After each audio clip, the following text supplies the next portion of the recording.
Hello दोस्तों, आज हम प्रजामंडल आंदोलन है इससे संबंधित चीज़ें पढ़ेंगे। तो अब सबसे पहले हम देखते हैं प्रजामंडल आंदोलन।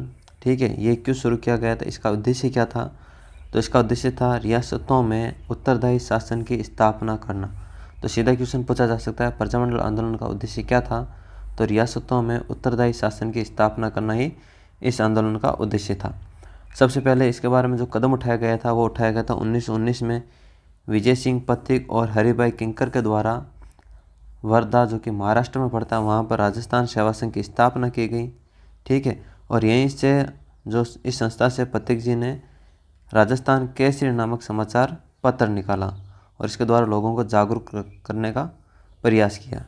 ठीक है, फिर इसी संस्था को 1920 के अंदर इसको वहाँ से हटाकर जो इसका मुख्यालय है वो अजमेर कर दिया गया था। ठीक है, तो अजमेर इसके बाद में क्या कर दिया गया, इसका स्थानांतरण कर दिया गया था। अब यहाँ पे बात आती है कि प्रजामंडल आंदोलन है, इनको कांग्रेस ने कब समर्थन दिया था। तो कांग्रेस ने सर्वप्रथम 1938 के हरिपुरा अधिवेशन के अंदर जो प्रजामंडल आंदोलन है इनको समर्थन दिया था। ठीक है, और ये हरिपुरा अधिवेशन है, इसकी अध्यक्षता कौन कर रहा था, तो वो थे सुभाष चंद्र बोस।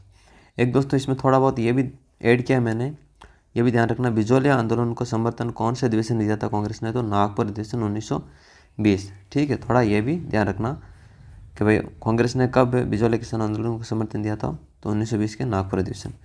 आगे बात आती है जयपुर प्रजामंडल।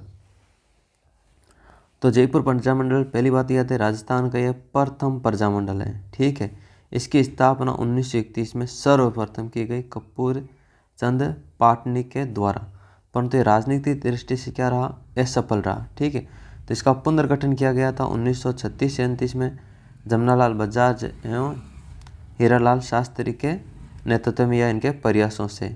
इसका अध्यक्ष किसको बनाया गया था, इसका अध्यक्ष बनाया गया था चिरंजी लाल मिश्र को इसका अध्यक्ष बनाया गया था। ठीक है, इसके बाद में हीरालाल शास्त्री ने इसी जयपुर के अंदर यहीं पे जीवन शिक्षा कुटीर नामक एक संस्था खोली और इसके द्वारा गांव-गांव में इसे प्रजामंडल को पहुंचाने का प्रयास किया। ठीक है, और इन्होंने यहाँ की सरकार थी उससे कई मांगे भी रखी। इन मांगों के तहत यहाँ पे जो हीरालाल जो शास्त्री है और यहाँ जयपुर के प्रधानमंत्री मिर्जा इस्माइल, इनके बीच में एक समझौता होता है 1942 में। ठीक है, जिसे जेंटलमैन एग्रीमेंट कहा गया था। इसके अंदर हीरालाल शास्त्री ने कुछ शर्तें रखी थी और इन्होंने शर्तें मान ली। फिर इन्होंने क्या कहा था मिर्जा इस्माइल ने कि आप भारत छोड़ो आंदोलन 1942 इसमें हिस्सा नहीं लोगे। तो इन पर दोनों में सहमति हुई और इसी को जेंटल एग्रीमेंट कहा गया। ठीक है, इस पर जो शास्त्री जी है इनको बहुत सारी आलोचनाएं भी सहनी पड़ी और इसी के तहत यहाँ पे जो एक और दूसरा गुट था उन्होंने आज़ाद मोर्चा नामक चलाया और इन्होंने आज़ाद मोर्चे की मतलब स्थापना की और इससे भारत छोड़ो आंदोलन के अंदर जुड़े थे। ठीक है, ये तो अब तक प्रजामंडल के संबंधित तो ऊपर की बातें हो गई थी। ठीक है, अब जो मेन क्वेश्चन पूछे जाते हैं वो प्रजामंडल और प्रजामंडल को किसने स्थापित किया था ये। ठीक है, ये एक ट्रिक है जो आपने बहुत बार बहुत से वीडियो में देखे होंगे। शेर बीकानेर में जैस्मी काकी ने मामे के साथ मिलकर बोडो काकी की बाबों को मार दिया। तो शेर हो जाएगा शाहपुरा से की स्थापना रमेश चंद्र ओझा, बीकानेर की मेघाराम वैद्य, जैसलमेर की मीठालाल व्यास, किशनगढ़ की कांतिलाल चौथानी और मेवाड़ की माणिक्यलाल वर्मा, बोडू डूंगरपुर का भोगीलाल पांडे और बाबू का मतलब हो गया बांसवाड़ा का भूपेंद्र नाथ त्रिवेदी ने स्थापना की है। आगे कुछ और हैं जैसे कौन जब कब और वो, ये सारी चीज़ आपने पढ़ी हुई है तो इनमें मैं पढ़ता ही नहीं हूँ क्योंकि ये तो किसी और की ट्रिक्स है।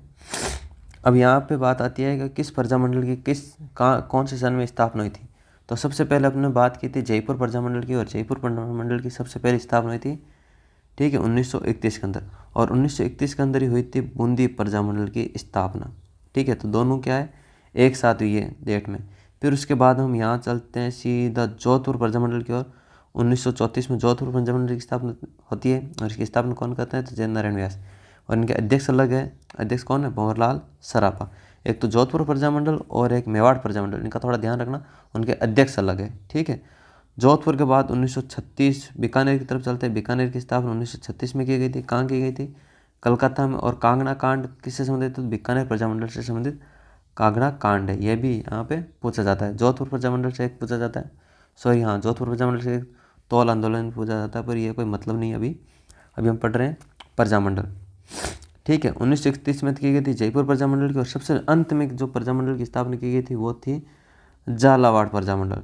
43 में बांसवाड़ा, 44 में डूंगरपुर, यूँ लाइन घुमाओ, 43, 44, 45 और 46। ठीक है, तो 43 में बांसवाड़ा, 44 में डूंगरपुर, 45 में प्रतापगढ़ और 46 में झालावाड़ प्रजामंडल की स्थापना की गई। एक तरफ प्रजामंडल नाम दिए गए, एक तरफ स्थापना वर्ष दिया हुआ हो, तो इस तरीके के सवाल उठते हैं। ठीक है, 1938 के अंदर मेवाड़ प्रजामंडल की स्थापना की गई थी माणिक्यलाल वर्मा द्वारा। वही माणिक्यलाल वर्मा है जिन्होंने पंछीड़ा गीत लिखा था, याद होगा आपको, हमने किसान आंदोलन में पढ़ा था ये चीज़ें।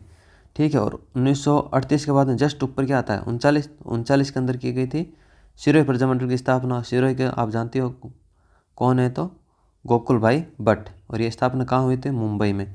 एक तो बीकानेर प्रजामंडल की स्थापना कलकत्ता में हुई थी, और एक दूसरा सिरोही प्रजामंडल की स्थापना मुंबई में हुई थी। ठीक है, राजस्थान से बाहर हुई थी। बाकी यूँ आप देखो तो जो जैसलमेर इसकी प्रजामंडल की स्थापना हुई थी जोधपुर के अंदर, और कब हुई थी, तो 1945 के अंदर।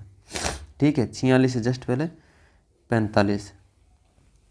1938 में 3-4 प्रजामंडल की स्थापना होती है, अलवर प्रजामंडल की, भरतपुर प्रजामंडल की और करौली प्रजामंडल की। ठीक है, और मेवाड़ प्रजामंडल की। तो ये सारा का सारा आपके सामने है, आप इसको देख लो, स्क्रीनशॉट ले लो इसको, और इसका एक नोट्स तैयार कर लो। ठीक है दोस्तों, नेक्स्ट वीडियो मिलेंगे, धन्यवाद।